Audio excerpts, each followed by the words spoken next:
সোমবার দিল্লির যন্তর মন্তরে যাবেন তৃণমূল সুপ্রিমো। 21শে জুলাইয়ের মঞ্চ থেকে মমতা বন্দ্যোপাধ্যায় বলেছেন, দরকার হলে ককরোচদের আন্দোলনে যাব। মমতা বন্দ্যোপাধ্যায় দিল্লিতে না গেলেও সোনামের পাশে যে তিনি রয়েছেন সে কথা বারংবার সোশ্যাল মিডিয়ায় তিনি বলেছেন। আর তৃণমূল নেত্রী দিল্লি যা প্রসঙ্গে বিজেপির রাজ্য সভাপতি শ্রমিক ভট্টাচার্য বলেছেন, সবকিছু শেষ আছে। শোনাবো।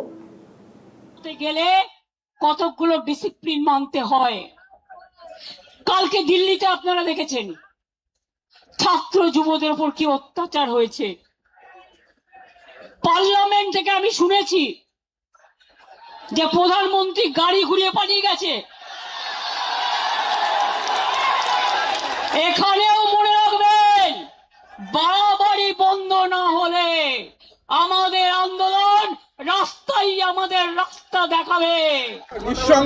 নিঃসঙ্গ মমতা বন্দ্যোপাধ্যায় সোমবার দিল্লি যাচ্ছেন। মমতা বন্দ্যোপাধ্যায় নিঃসঙ্গতা দূর করবার দায়িত্ব তো বিজেপির নয়। স্বৈরাচারের রাজনীতি, ঔদ্ধত্যের রাজনীতি, বিভাজনের রাজনীতির একটা পরিণতি থাকে, সেটা হয়েছে।